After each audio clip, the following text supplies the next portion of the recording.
God is always looking for the sacrifices of the heart, for it is the yielded heart that believes. Faith comes from the heart, not the mind.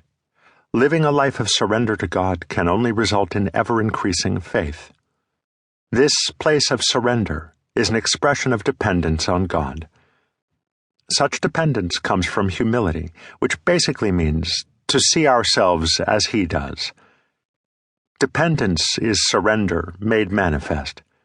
It is what true humility looks like. So then, faith and humility are related. Faith is not a product of human intelligence or endeavor. It is not the product of our labors, or it would be of human origin. Faith is otherworldly, firmly anchored in the nature, presence, and promises of God. Learning to come before Him in awe, knowing we are accepted by Him, is vital to great faith. Faith is not a product separate from Him, but is instead because of Him.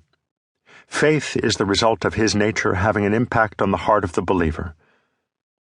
The priests of the Old Testament could not wear wool in God's presence, as wool might have made them sweat. They were instructed to wear linen. The picture is fairly clear.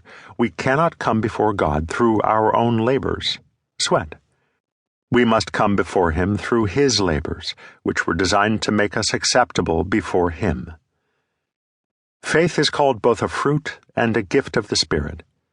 You have never heard a fruit tree grown and travailed to produce fruit.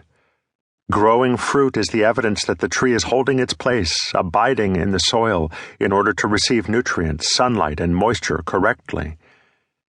In the same way, those who abide in Christ cannot help but grow in faith as the result of being continually exposed to His nature through His Word and His manifest presence. It is as natural a result as it is for an apple tree to produce apples. When I find that I am anxious, I ask myself the all-important question, where did I lose my peace? If I can answer that one, I am usually able to spot the lie I believed that brought about such conflict in my soul.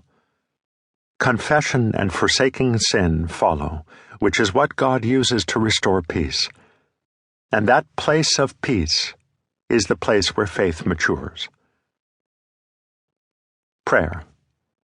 Father, I acknowledge that Jesus made it possible for me to come before you. This privilege was not something I could have earned, so I rest in the accomplishments of Jesus on my behalf. I also recognize that in my surrender to you, your heart becomes manifest through me. And that is my great desire. Be glorified in and through me this day. Confession. I choose to live a surrendered life today, believing that God will be glorified in who I am and all I do.